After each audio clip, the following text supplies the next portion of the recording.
आज मन बहुत दुखी है, क्योंकि बात ही कुछ ऐसी है कि भगवान ने हम लोगों के अंदर जो एहसास डाले हैं, चाहे वो खुशी का एहसास हो, दुख का हो, या किसी के प्रति ईर्ष्या का भाव हो, एहसास मतलब जो चीज़ें हम महसूस करते हैं, अगर ये चीज़ें न होती तो कितना अच्छा होता। आज हम बहुत सारी ऐसी लड़कियों को देखते हैं कि जो देखने में थोड़ा कम अच्छी हैं, शादी नहीं हो रही, रिजेक्ट कर दी जाती हैं। तो सारे एहसास भगवान डालता, लेकिन ये कितना अच्छा होता कि ये सुंदरता का एहसास हम लोगों के अंदर ना होता कि वो ज़्यादा सुंदर है, वो कम सुंदर है। बहुत दुख भरी आज आपसे बात शेयर करने जा रही हूँ। 2 दिन से मैं यूट्यूब पर वीडियो देख रही हूँ। एक लड़की है और मैं उसका नाम भी यहाँ ले रही हूँ, उसके चैनल का नाम ले रही हूँ। आसाम की वो लड़की है, उसका नाम है मुनिया बसफोर, उसके चैनल का नाम है। तो इतनी दुख भरी कहानी है उसकी कि सच में मेरी आत्मा इतनी दुखी है उसको देखकर, उसकी बातों को सुनकर। दिल से इतनी अच्छी लड़की है वो कि सुंदर इंसानों की सुंदरता, उसकी जो सोच है उसके आगे फेल है। चाहे जितना सुंदर इंसान हो, अगर उसकी सोच गंदी है, सोच नहीं सही है, तो सब बेकार है। एक छोटी सी दुर्घटना ने कैसे उसकी ज़िंदगी बर्बाद करती है कि मेरे पास तो कुछ कहने के लिए है ही नहीं उसके लिए। उसके चैनल पर जाके मैंने कमेंट भी किया, तो सोच रही थी क्या लिखूं इसके लिए मैं। बहुत बुरा उसके साथ हुआ है और इसको होनी ही कहेंगे। जो पहले से तय होता, जो होना होता है, वो हो ही जाता है। हम कुछ भी करें, कितनी भी सुरक्षा बरत लें किसी चीज़ के लिए। आसाम की वो लड़की है, उसके चैनल का नाम है मुनिया बसफोर, और कितना स्ट्रगल उसने अपनी लाइफ में किया है, उसकी आज स्टोरी मैं सुन रही थी। तो सच में आपको बताऊं, मैं इतना रोई हूँ। मैं स्ट्रांग हूँ अंदर से, लेकिन फिर भी इतना रोई हूँ। मेरे बच्चे मुझे इस तरह के वीडियो देखने से मना करते हैं, लेकिन मैं देखती हूँ और बाद में बीमार हो जाती हूँ खुद भी। तो मेरे बच्चे मुझे मना करते हैं ये सब देखने के लिए। सनी बाहर गए हैं और ये भी मुझे गुस्सा कर रहे थे, क्योंकि कल मैंने इन लोगों को बताया था उसके वीडियो के बारे में। तो गुस्सा कर रहे थे कि तुम ऐसे ही वीडियो देखना और फिर परेशान होती रहना। लेकिन क्या करें, जब वो बच्ची, जब उसका जन्म हुआ तो पहली ही संतान थी अपने माँ बाप की।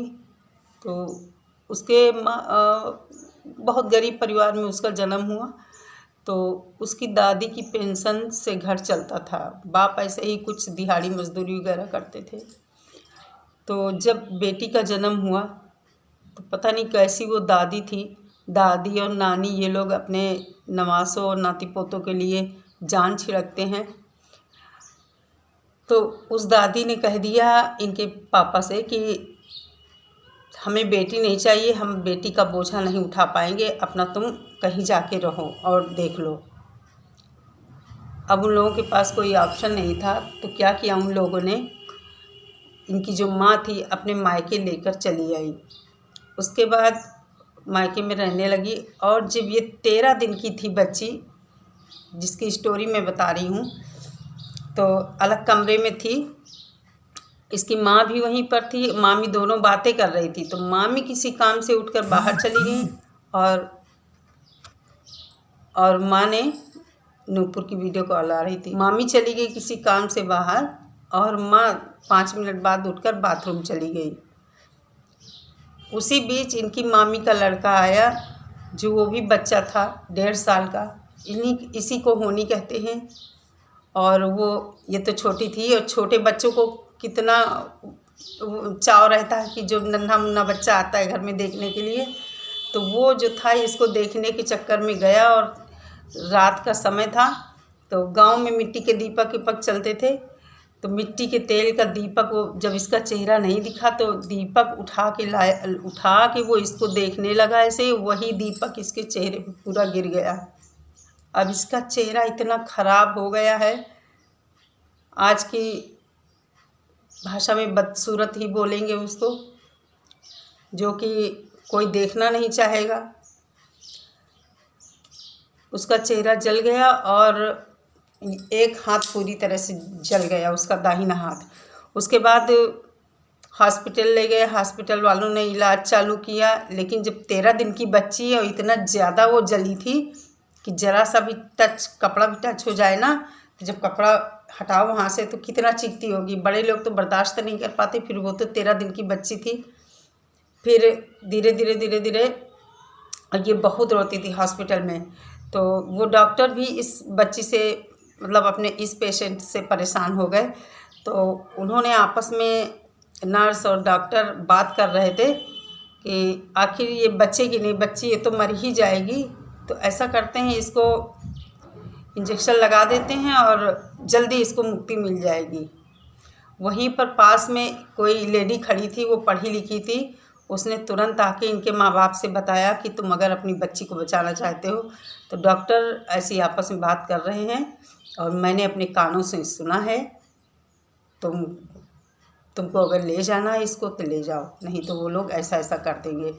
तो इनके माँ बाप इनको वहाँ से किसी तरह ले आए हॉस्पिटल से कि हम इलाज नहीं करवाएंगे, इसको ज़िंदा रहना होगा तो जिएगी, मरना होगा तो मर जाएगी। उसके बाद उसके स्ट्रगल की कहानी, कैसे कैसे स्कूलों में इसका एडमिशन नहीं हुआ, कोई स्कूल इसका एडमिशन नहीं लेते थे कि हमारे बच्चे डर जाएंगे और हमारे स्कूल की रेपुटेशन ख़राब हो जाएगी। किसी भी आसाम के किसी भी स्कूल में जहाँ ये रहती थी वहाँ एडमिशन नहीं हुआ। उसके बाद इसके पड़ोस में कोई मास्टर जी आते थे पढ़ाने दूसरे बच्चों को।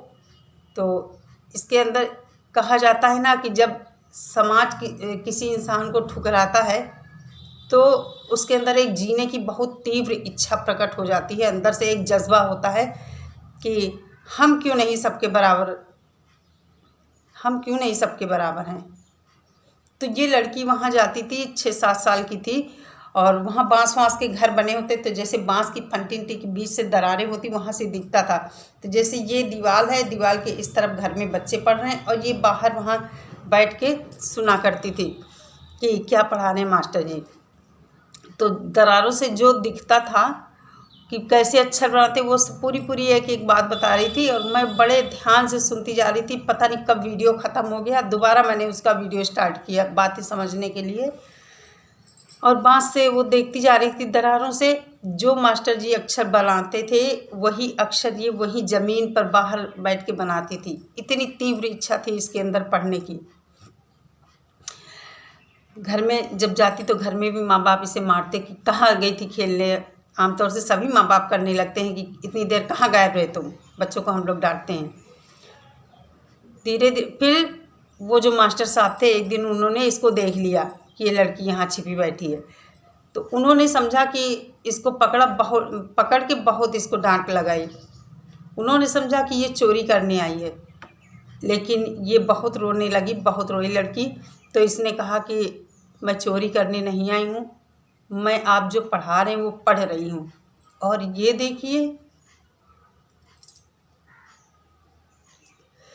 देखिए मैंने ज़मीन में लिखा है, उसने कहा।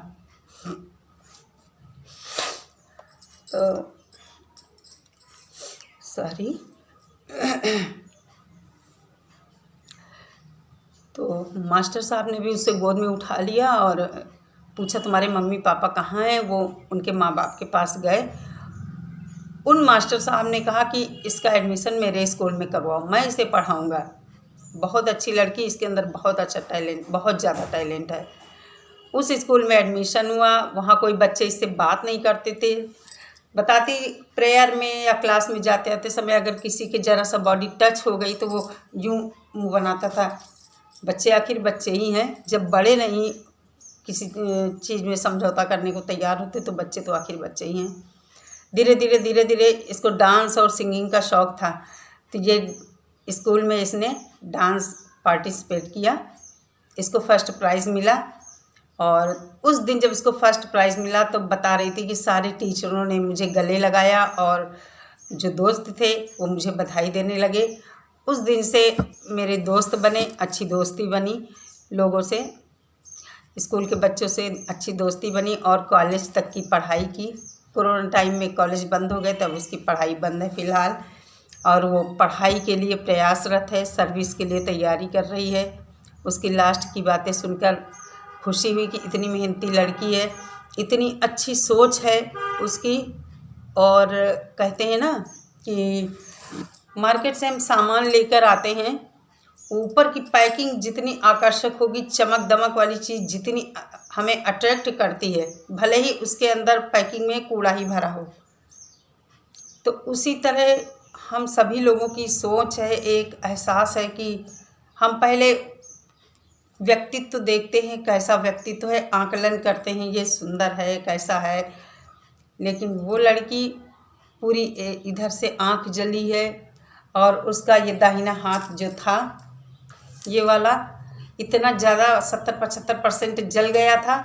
और फिर जब हॉस्पिटल से ले आए तो इतना ज़्यादा ये सड़ चुका था कि यहाँ कोहनी से अपने आप ही टूट के वो गिर गया। बड़ी करुण कहानी है, आप लोग जाके देखना और सपोर्ट करना, जिसको सपोर्ट करना हो। ऐसे लोगों को ज़रूर सपोर्ट करना चाहिए कि जिससे वो कहीं अपनी ज़िंदगी में मायूस ना हो, क्योंकि इतने पहले से ही उनको दुख मिले हैं, समाज के द्वारा तिरस्कृत होते हैं ऐसे लोग।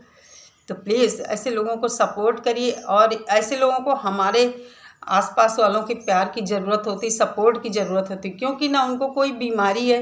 ये तो एक छोटी सी दुर्घटना की वजह से उसके साथ ऐसा हो गया कि अब उसे कोई देखना पसंद नहीं करता है। लेकिन इतनी अच्छी सोच की लड़की है, और ये तो ऊपर वाले के हाथ में है, कब किसके साथ क्या हो जाए। तो हमें किसी से घृणा नहीं करनी चाहिए और हर संभव मदद करनी चाहिए। कितनी कठिनाइयों में उसने पढ़ाई की है और यहाँ तक आई है, बीए तक उसने पढ़ाई किया है। कैसे उसने फेस किया है अपने 20, 22, 23, 24 साल, जितने साल की होगी, ये समझिए कितना टेंशन होगा उसके सामने। छोटी सी उम्र में जब बच्चे हर चीज़ के लिए लालायित रहते, मुझे ये भी मिल जाए, ऐसे कपड़े मिल जाए, वैसे का ये खाने को मिले, वो खाने को मिले। उस उम्र में वो अपनी ज़िंदगी को बनाने की सोच रही थी कि ज़िंदगी को कैसे संवारें, कैसे बनाएं, क्या करें, कैसे पढ़ें, कैसे लिखें।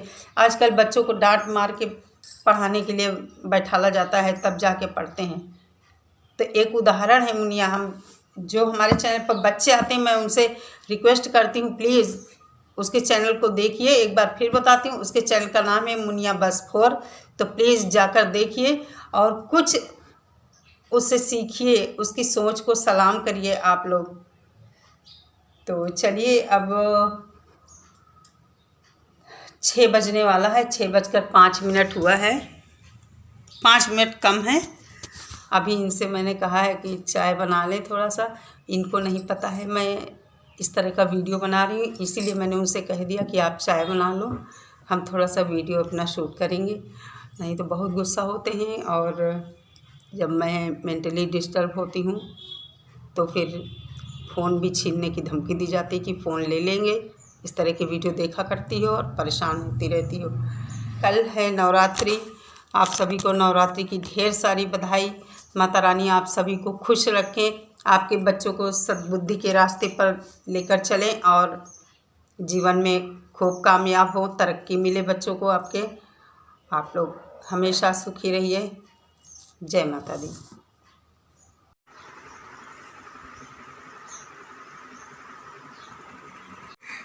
तो चलिए चाय पी लेते हैं, आप लोग भी पी लीजिए। आइए आप लोग भी चाय पी लीजिए, पतिदेव बना के देंगे मुझे जब इनसे काम करवाना होता है